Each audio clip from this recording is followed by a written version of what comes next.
And hello, everyone. It's great to see you virtually. We're so sorry that we cannot all be together for the Health Law Professors Conference this year in these very difficult days. Being together as a community, I think, would be especially meaningful. So we are grateful that we at least have this opportunity. Before I introduce the fabulous folks who are really leading us today, I do want to thank very much Katie Johnson from ASLME, who as always does everything spectacularly, and from Northeastern, Jennifer Ewer, who is truly amazing and is behind the scenes managing all of the Zooming and the breakout rooms and all of that. Thank you so much, Katie and Jennifer, for putting this together. We appreciate what you're doing so much. As Sydney had said, we will start with a plenary session. I'm going to introduce all the speakers and moderators, just mentioning their names and affiliations. I thought about mentioning all their titles, but then that would take all of our time. So first, our moderators, absolutely amazing, incomparable leaders, Sydney Watson, who you just heard from, and of course, the great Charity Scott. Thank you so much for Sydney and Charity for your leadership in putting this event together. We have some true experts to guide us today. We have, and I'm going to mention them in the order they're speaking. Nadia Sawaki from Loyola Chicago Law School, Nina Cohn from Syracuse University School of Law, Zach Buck from the University of Tennessee, Kimberly Codgel Granger from North Carolina Central, Erin Fuse Brown from Georgia State, and Liz McCuskey from the University of Massachusetts at Dartmouth School of Law. Thank you to all of them for all of the really hard work they put in to making this a great session. And I now turn it over to Sydney and Charity.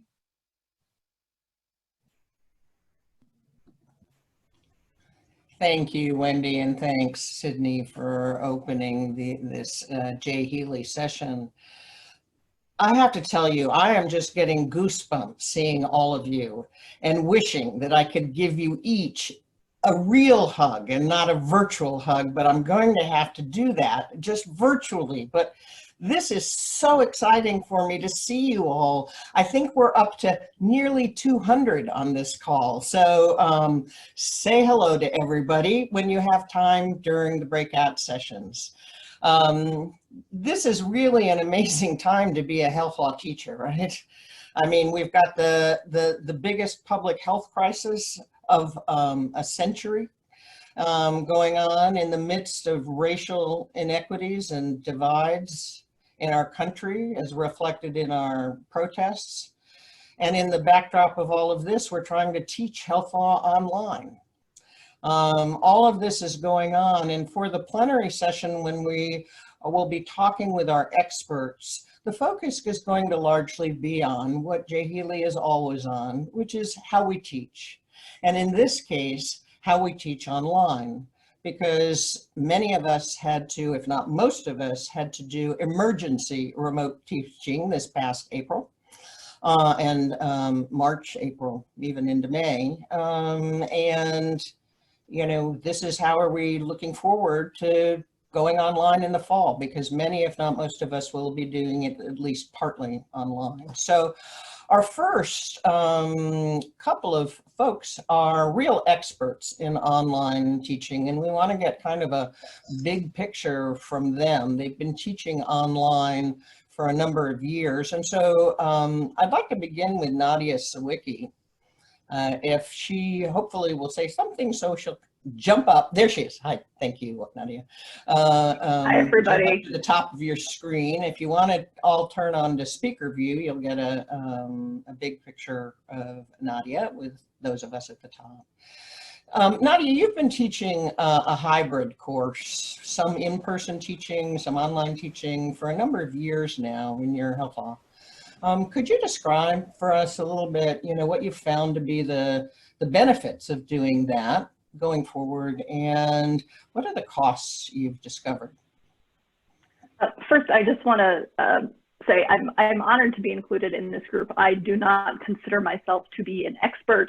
My colleagues Larry Singer and Barb Youngberg have done fantastic work in online teaching over the past many years, but I'm happy to speak to my experience.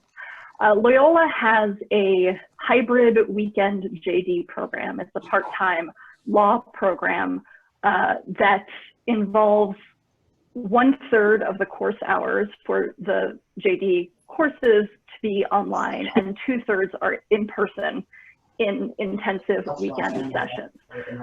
So I taught in the weekend JD program. I taught torts for the first 2 years of the program and was faced with the challenge of trying to transition this large first-year course into a hybrid format. I will say that the hybrid format, as I think you'll hear from many people, offers the best of both worlds because it allows you to spend your precious class time on things that really require in-person interaction with the students, small group exercises, things of that sort. I'd say it's beneficial to me as a teacher to sort of figure out what works best in each component. I've also heard from students that they really value having both synchronous and asynchronous components to the class. So one thing I would never have anticipated is in recording video lectures for the students to watch asynchronously, they watch those multiple times.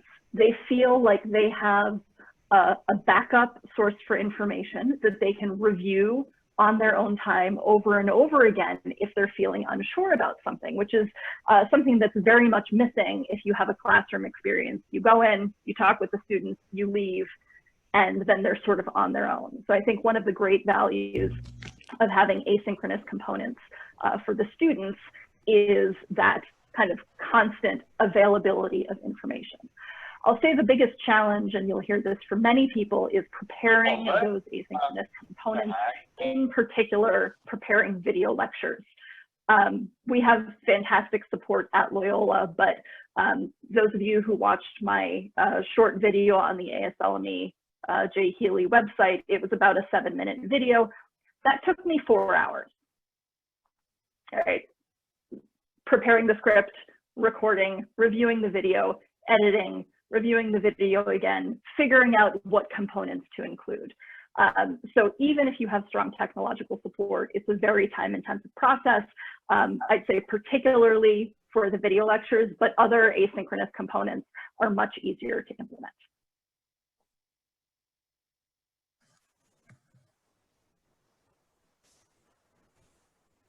Charity, if you're trying to talk, I think you're still on mute. Until the mowers start out the outside of my windows. So do your students have trouble transitioning between the asynchronous and the in-person aspect? Not that I have found. My students are much more tech savvy than I am. So it sometimes takes me a little bit longer to catch up than they do, but I think they, as long as the course is designed well and on your course management site, you have clear expectations. These are the videos you need to watch. These are the quizzes you need to do. These are the assignments you need to complete. And then in class, we'll be talking about how to integrate all of that. I think having that sort of structure is great for the students, and it's something that is not always as precise in a traditional synchronous in-person class. All right, thank you, Nadia. Thanks, Nina, I'd like to turn it over to you because I understand you teach a fully online courses with no residential or in-person components. That's not true? Very minimal in-person components, but all our online classes are fully online. Okay. Why don't you explain what exactly your program is, and tell us a little bit about what you think are the advantages of going fully online. Great. Thanks, Charity, and thank you all for being here. This is just so incredibly exciting to see all these faces. So in January 2019, we launched our online JD program. And in that program, most of the classes are fully online. And each online class is 50% live, 50% self-paced. So what that means is each week students spend half of their class time going through a series of interactive exercises and video lectures. And then they come to class with their professor for the other half the time. They have assigned reading for both because the online classroom experience is no substitute for out-of-class work. And what this allows us to do is reach students for whom a residential law school education has historically not been feasible. So the majority of our students are working professionals. Over half have significant caretaking responsibilities, either for young children or elderly relatives, and many are highly geographically mobile, often because they're military connected. So I want to share just a couple thoughts about what designing and directing this program and also teaching in it myself might suggest for others as they move online now or in the fall. First, we all know that online education comes in two flavors, synchronous or asynchronous. And let me suggest to you that the single most important thing you can make is which of those formats you use. I recommend that your default be synchronous, live. Why is that? Because it's much easier for an experienced professor to adapt their teaching to teach well live than to adapt their teaching to teach well asynchronously. Sure, I mean, it's very easy to record a spiffy lecture, which students can push play on, but creating truly interactive self-paced lessons that allow students to apply what they're learning and reviewing the work that students put into that so you can give meaningful feedback, that's an incredibly time-intensive process. So I recommend you only move to asynchronous, either in whole or in part, if you have a good reason to, and you have the time, energy, and tools to make that good. Now that said, there are some very good reasons to teach asynchronously. One is what Nadia said, that you want your students to be able to review material over. That can be especially helpful with those black letter rules.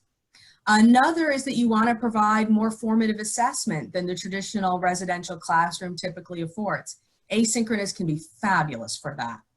And another is that your school insists on you teaching a very large section, 50 plus, and you're not interested in dividing that section into two to teach it live in a way that works well live. So the other thing that my experience suggests to me and is continually impressing on me is that it is critical to have advanced training and preparation. You never want to try something the first time when your students are in the room, but of course I'm preaching to the choir on that because y'all are here, right? So you know it's important to train yourselves. But I think what faculty sometimes forget is it's really, really important to prepare your students as well. If you want your classroom to be successful, your students need to know up front your expectations for technology, participation, netiquette, and that is both respectful to them and makes for a better learning experience for everyone involved. So just one small example, if you want your students to be able to actively participate on webcam, as hopefully you do if you're teaching a live class, they need to know in advance that if they're going to be typing notes or they're going to be using an ebook, they're probably going to need at least 2 screens so that they can see you and their classmates and do those other things without their participation and their learning suffering. And just a quick set of expectations up front, some emails, some handbooks, can be really the difference between a really satisfying, engaging learning experience for them and their classmates and one that's quite disappointing for all involved. So I'd encourage you to prep your students, not just yourselves. So I'll stop there. You know, I was interested in what you said about, you know, having still a focus on synchronous learning, because when we all had to move to immediate, you know, remote online teaching pretty quickly, I was in a major panic because I have a very experiential course, plus it was brand new course. So the notion of doing, preparing asynchronous, you know, components was daunting. So I completely whiffed on that, went to asynchronous and Zoom meetings, which were very successful. And I'll give you just one tip for those that is even more successful than when I have it given in person, is that I asked the students to have their own offline chats with each other to replicate what we would have otherwise done with in classroom discussion groups. And that worked very, very well. Thank you. And speaking of moving quickly and perhaps not as successfully as I would have liked, but I tried to learning online immediately in the, you know, spring semester. I'd like to turn to Zach now and ask, you know, this was your first time teaching too, wasn't it, online? That's right. What are the key lessons you learned that you'd like to share with all the rest of us? Thanks, Charity. So just a few things off the top. I'm the one member of the panel who solely represents only the emergency remote teaching or ERT perspective. So my tips may be somewhat basic, at least for my co-panelists. My only online experience mirrored the one that so many of us had to endure this past semester in March when my institution moved all classes online. We use Zoom, a synchronous delivery system, and so my remarks are targeted toward those who may be forced into ERT for the first time this fall with little to no time to prepare. So here are the 5 things that I think you must immediately consider to keep your class afloat using ERT.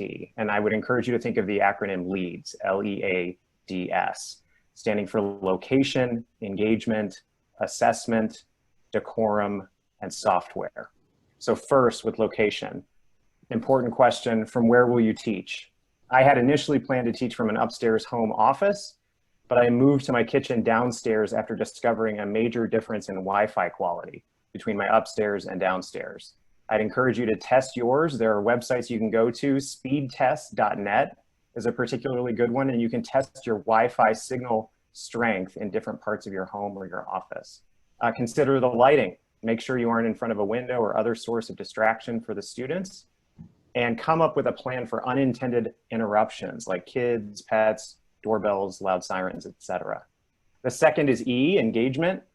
I'd encourage you to think about changing your attendance policies or suspending them. Consider preparing visuals while you talk. If you are not a PowerPoint or Prezi person, I'd encourage you to think about becoming one. You can also share your screen and use a whiteboard function that I thought worked pretty well a couple of times when I tried it. Consider how you'll handle questions. Pause sufficiently for students to utilize chat, maybe every 8 or 10 minutes in the class, so that you can actually answer questions as they arise.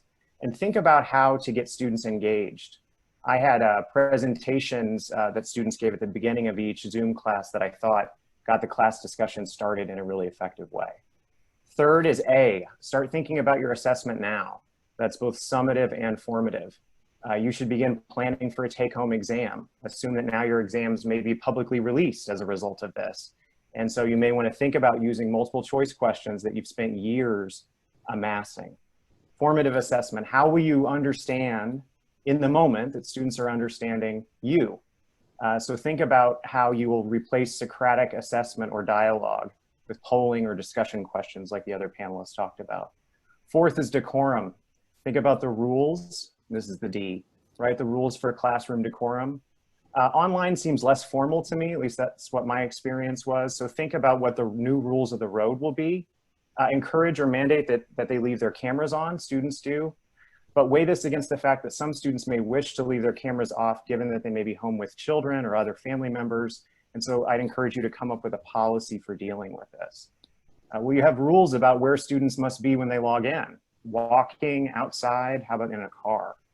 And finally is S, software. So get to know the nature and function of your Zoom account, the tools it offers. your camera, microphone, earbuds, make sure they're high quality, understand how to record and post if that's something you're going to do, and tell the students what to do if they have technological problems. That happened a couple of times for me. So those are the 5 things I'd encourage, LEADS, for those of you that don't have any experience in dealing with emergency remote teaching. That's location, engagement, assessment, decorum, and software. And if you find yourself with just a couple of days or weeks of preparation, I'd say these topics and these ideas are most important to consider to keep your class afloat. Thanks, Charity.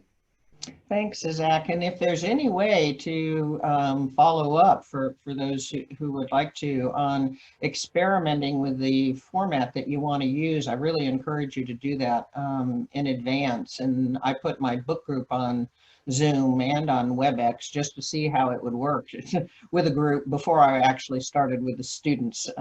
So that was very helpful to just give it a try, give it a dry run without fully launching.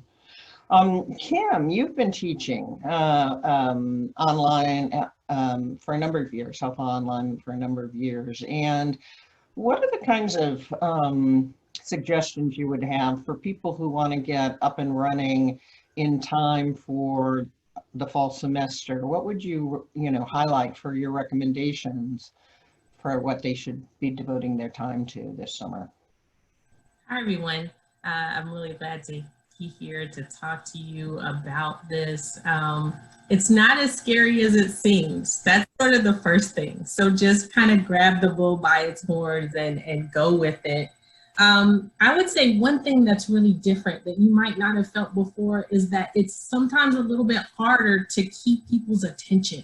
And so, my first tip would be think about how you can adjust your class to keep your class's attention.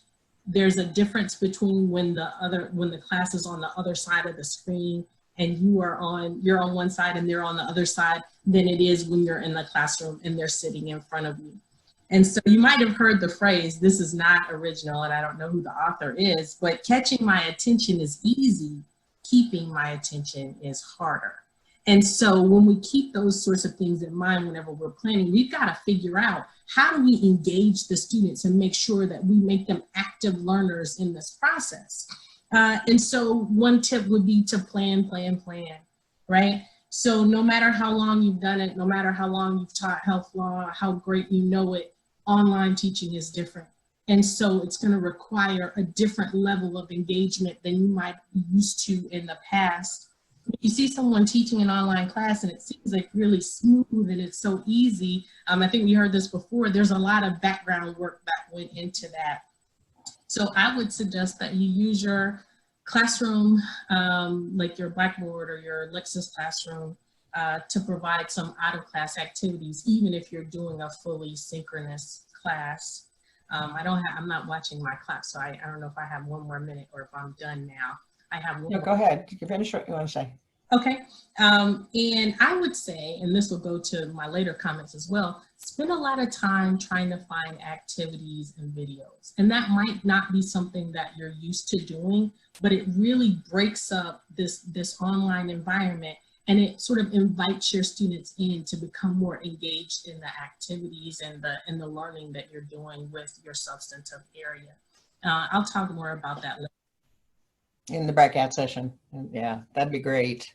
I'm sure that one thing that everybody is concerned about, and maybe we can just keep this in the back of our minds, is in trying to engage the students. What if we don't actually know them yet? And that so we're meeting them online for the first time. That's a real tough, hurdle. How do we connect with our students when we haven't connected with our students? And that may be something that Nina and Nadia, who've done this a number of times, can really address. So I'd like to move now to Erin. And Erin has taught a health law, the finance and delivery course a number of times online. Can you give us a sense of, the breakdowns and the benefits and costs of asynchronous and synchronous teaching in your class? Thanks, Charity. It's great to see everyone here. And yes, so I'll sort of build on what Nadia, Nina, and the others have set up and just say that when you're thinking about health law, some of these are generalizable to any class you might teach, whether it's torts or, you know, administrative law, but health law has its own sort of set of challenges that we all are aware of. So when I set out to design the online health law course that I teach in a way that is blended, it is, you know, I had to think about what content lends itself to synchronous and what content lends itself to asynchronous. So when I think about it, I do teach in both ways. I think most courses, if you're not, if you're sort of willing to take on the challenge of doing asynchronous teaching, I think that there is some definite benefits to having some asynchronous components, and that blended format of some asynchronous work coming together synchronously every week is a really good format if you can take that on. So that's the format I use in my health law course. So the type of content that lends itself to asynchronous activity falls into two categories. The first category I found is sort of basic and foundational concepts. I think this is the idea of what statutory frameworks or regulatory rules to use a health law example. You know, some of the things that I've used asynchronous teaching to do is to cover things like the eligibility rules for Medicaid and Medicare, or what is the statute of limitations for the False Claims Act, or these types of black letter or things that can be assessed on a yes or no multiple choice basis. These lend themselves very well to short video lectures and quizzes, which is usually how I do a lot of the asynchronous material. The other category that I think lends itself well to asynchronous is the other end of the spectrum. So moving away from the basics and the foundational stuff is sort of the deep dive. So this is, you know, using practice exercises and giving the students time to really grapple with and dig into the material and apply it once they've learned a little bit of it to, you know, a novel set of facts or to reflect on it. I think that this is a really good use of asynchronous time because they can work on their own time, and then you come together as a class during the synchronous period to either discuss it or to reflect on what they were able to take away from that experience. So for example, you can do your traditional practice problems that you would do in your normal class this way, assign them asynchronously, and whether it's, you know, I do everything from, you know, we've just learned the Stark Law, let's apply it to a set of facts, to policy discussion. So, you know, what would a Medicaid work requirement in Georgia look like, and what, you know, discuss, right? Like come up with your own set of policy recommendations about this proposal. And so there's a range of issues that can be done in these outside of class exercises that then the students hopefully will have, either you have to provide them with a rubric, a structured rubric to self-assess, you provide the feedback, or they can even peer assess each other and give each other feedback, which in my video, I go into sort of some of the benefits of peer review. So that's what I usually do with asynchronous content. It's the basics and it's the deep dive. And that leaves the synchronous material. So what do I choose to cover synchronously in my health law class? This is the type of stuff that I pretty much feel like I only can do through Socratic dialogue. I found it very, very difficult to simulate the Socratic experience in an online asynchronous way. I've used discussion boards, they're clunky, they don't quite replicate the rhythm of a real Socratic dialogue. So something like discussing complex cases or a series of cases where you need to sort of tease out and sort of bring the students along, that's something that's best done synchronously, whether in person or via Zoom or another type of online platform. Difficult policy discussions, right? Things that could get heated, talking about economics concepts or other things that, again, you kind of want to be able to gauge the students' grasp of the material before you move on to the next topic and leave plenty of room for questions. And then finally, discussing the sort of the problems that they've done outside of class. So for example, I use a HIPAA problem to teach students how to read and interpret regulations and apply them. And so I have them work on the problem outside of class, and then we come together as a class and we walk through the analytic framework that they would use to reach the answer. And that's a good use of synchronous time as well. And so I'm just going to wrap up with a word of caution, and that is, as others have referred to, developing asynchronous content, whether it's videos or quizzes or exercises or peer review, it's very time consuming. It's extremely labor intensive. And so there's a lot of upfront investment. However, there is an upside. If you do it properly, then you can sort of reduce some of the labor in the midst of the semester and really focus on the synchronous sessions and following up with students, and it frees up some of your time. For example, if your quizzes give automatic immediate feedback, then you're not giving that feedback. or using online peer review allows the students to review each other's work. You have to come up with a rubric ahead of time, for example.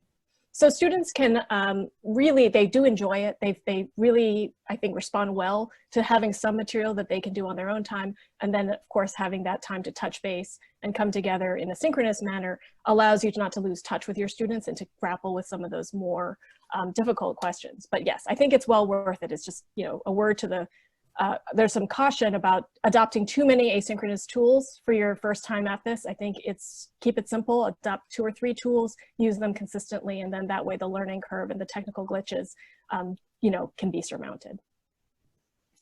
Thank you, Erin. And as a reminder to everyone listening, all of the panelists have put on short videos on the website for the ASLME website, in which they go into more detail on the recommendations that they're making here during this session. So I want to encourage you to go back and look at those because they're very, very helpful. Liz, I would like to ask you about your course. Speaking of, you know, large courses versus seminar courses, yeah, I know you've taught both. And can you maybe talk a little bit about, you know, do you use different components, different formats when you have a large group, a seminar group?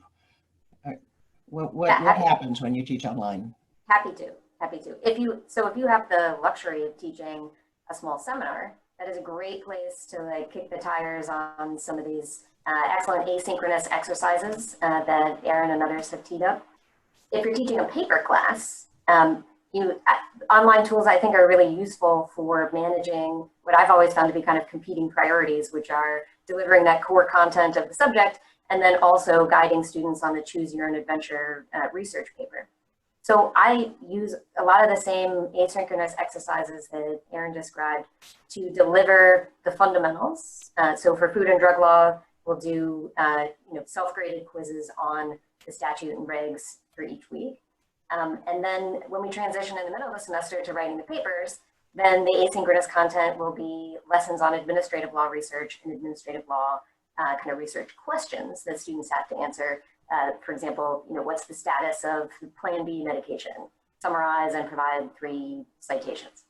So that allows me to take those core concepts and move them into the asynchronous space, and then have that more deep dive policy discussion that we all love so much from the seminar format.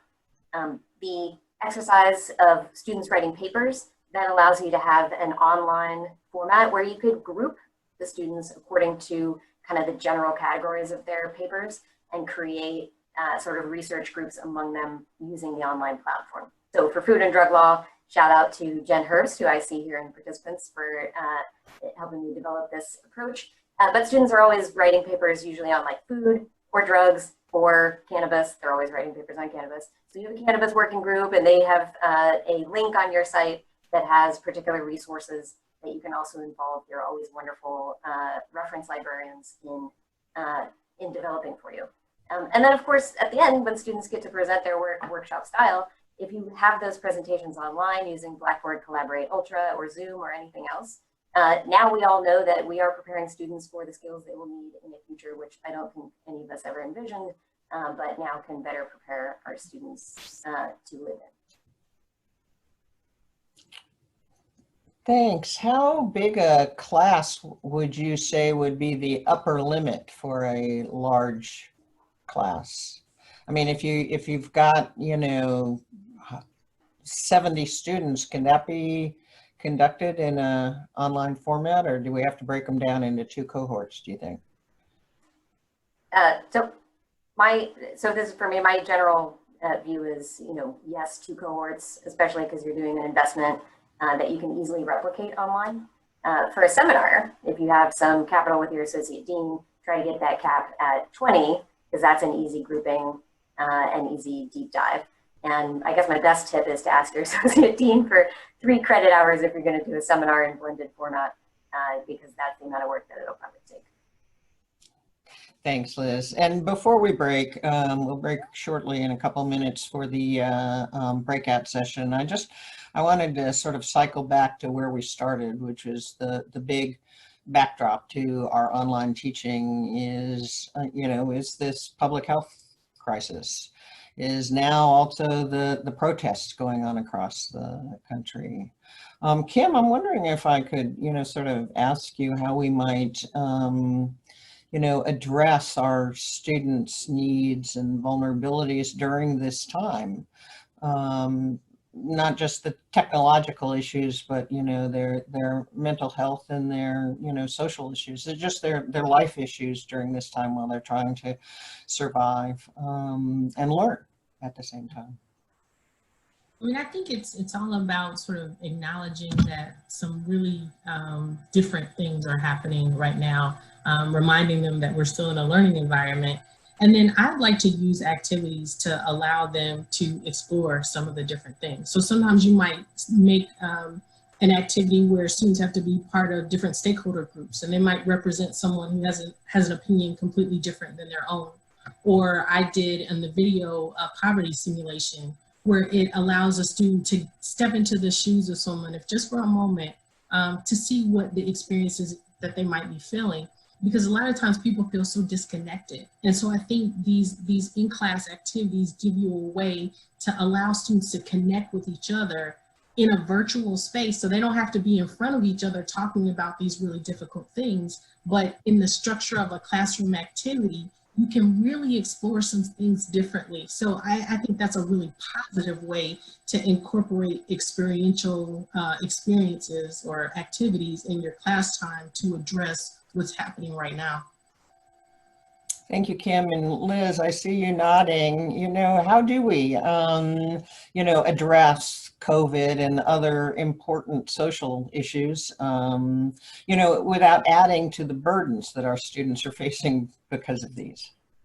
And I'm nodding particularly hard because I totally commend Kim's article, which is linked on the Help Out Professors landing page, which has helped me think through what kinds of exercises are useful. But using online tools has really helped me kind of puzzle through the individual burdens that our students bear and how to give them a space to deal with big issues on their own time in less fraught conditions.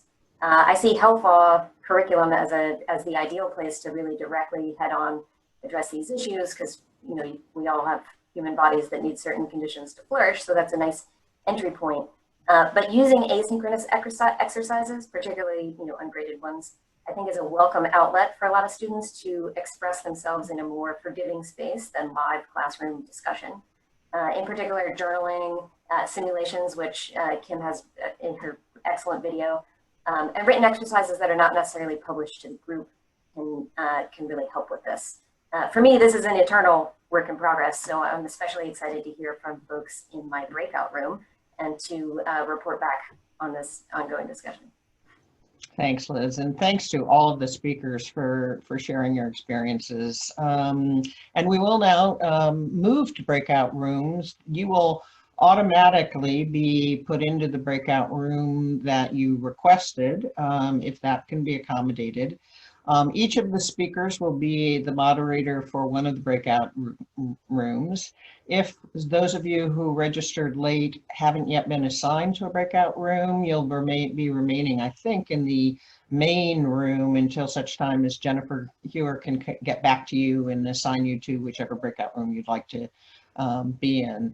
And in the meantime, this is a time during the breakout rooms are really our online equivalent of the roundtable discussions that we had every year with our World Cafe in the Jay Healey Teaching Session. And this is as close as we can come to mimicking those experiences. So with that, feel free. I think we may have a couple of minutes while Jennifer is setting up the breakout groups. And there's a wonderful series of various discussions going on in the chat, which will be saved, and there are instructions on how you can save it yourself. One question that has come up repeatedly in the chat, I think it may go first to Nina, but others can weigh in. What happens if I'm asked to teach 100 students online?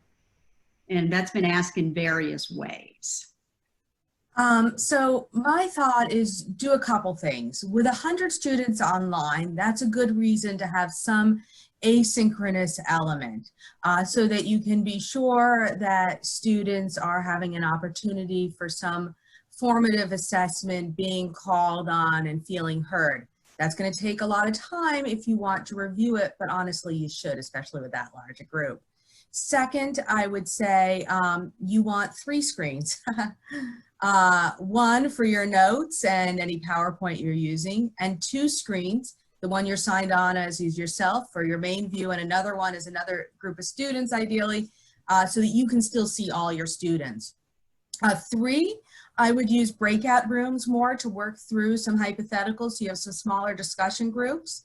And if your school is in a position to provide you with a TA, then you might want to have the TA attending some of those breakout groups as sort of a professor extender to work through some of those hypotheticals.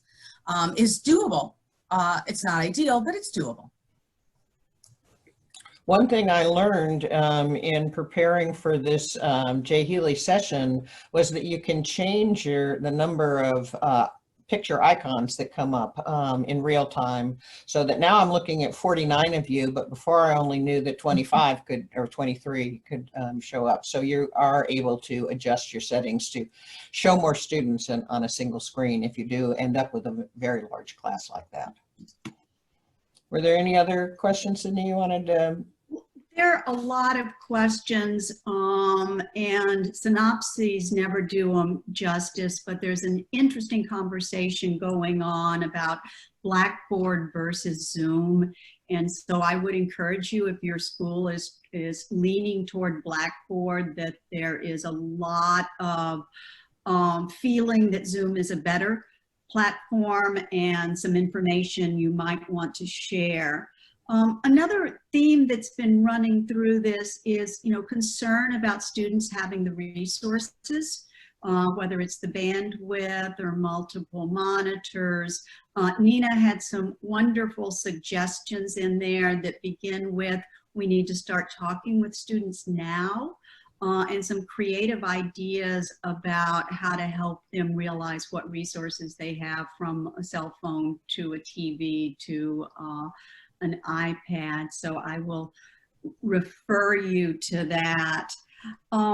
There's also interest in sharing resources. The particular issue that was raised, I think, was in response to Zach's about decorum.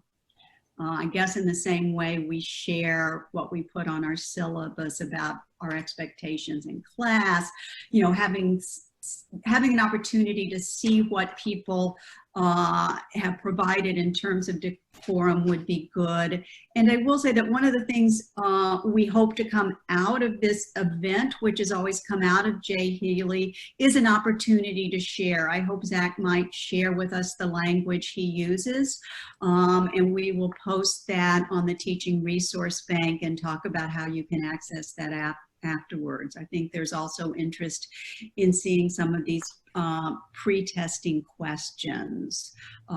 So there's a lot about that. It's also really interesting conversation about the use of teaching assistants and how they can facilitate breakout groups and getting things posted. I don't think I can do benefit to the richness of that conversation. I am wondering if Jennifer is ready for us to move on. Yes, we can. Okay, well, we'll see you again in full group after we're giving, what, 30 minutes for the breakout session? Yes. And then Jennifer will bring us back into the main group when those breakouts are done. Enjoy. And as we're breaking out, I don't know the decorum, but I want to thank our panelists so much for virtual applause. In the pandemic curriculum breakout room, we first celebrated health law and health law professors as a topic and a group who never shy away from dealing with the most important and most sensitive issues that humanity faces. So with that big framework, we talked some about how to create the kind of comfortable space for students to express themselves that you might be able to gauge in person, but are not able to gauge online. We have a lot of good examples of how to do individual surveys at the beginning of class, how to take your syllabus and identify which topics might be particularly sensitive, put a warning about that discussion, check in with students ahead of time, and of course, invite students to meet with you individually through virtual office hours. Stay early, come early to your Zoom classroom, stay late the way you would with those who rush the podium. It really gives you a good connection. But also think about this time of upheaval in your own teaching and your own lives as an opportunity to think about how your colleagues who already do interprofessional teaching, who do clinical, medical legal partnerships, all kinds of other teaching, have been incorporating exercises, simulations, and immersive type of experiences, draw on their expertise to help you refresh in this important moment. And Nadia.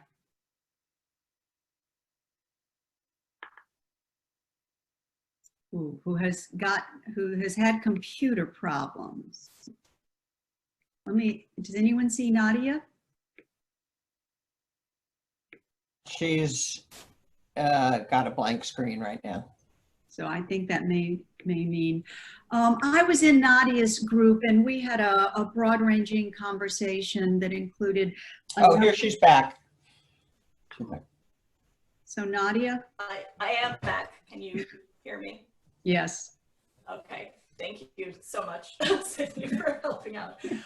So I'd say three things that I wanted to highlight from our discussion. One, what Erin and Nina had talked about, the challenges of having a hybrid class where some students are physically in the classroom and others are not. There were no clear, good answers to that question, but that seems to be a challenge that several people are facing. One really great point that was raised by Jen Herbst was about privacy. So many of these recordings are going to be videoed, right, and recorded for students in the class. We can assure students that we will not share those videos widely, but technology means that another student could share that recording, and the importance of connecting with administration to set uniform privacy policies. And then finally, a great suggestion from Nicole, and this is based on something that Liz had mentioned in her video, the idea of, for all of us, having a wiki of resources, right? It's great to post things to the resource bank, but for people to offer suggestions on this is what worked for me, this is what didn't. So a self-developing wiki with different topics relating to online education where people can contribute their thoughts. This was the hard thing with breakout rooms. Here's a suggestion on how to address that. So just an idea for ASLME, if there were some sort of possibility for a private ongoing document where we could provide feedback to each other. And that's the perfect tee off to my wrap up. That Jay Healey and ASLME health law professors are about community and about building community. And one of the themes that all the breakout groups struggled with was how do we keep community, develop community with our students and with each other in this very difficult time.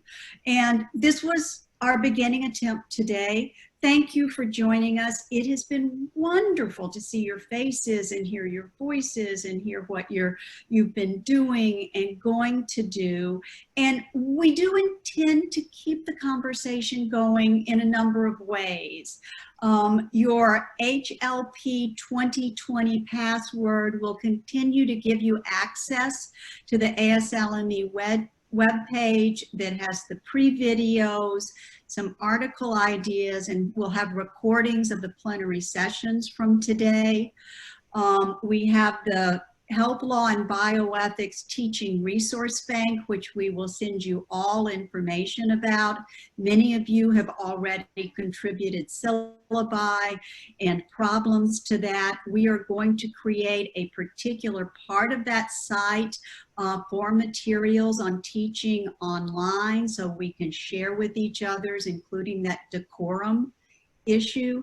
And we will also embrace the idea from the breakout group I was in to create a wiki page where we can put both best practices and, oh my God, don't do that. Worst practice ideas. I think many of us feel a bit overwhelmed by listservs and emails right now, but need a place to continue this conversation. I really appreciate all that everyone did to make this possible today. The Wizard of Oz in this is Jennifer Huer from Boston, who made all of this happen, all the technology. We're clapping for you now. Best practice, I think, is to end on time, and we're close. I also hear best practice is to hang around, so maybe some of us will hang around.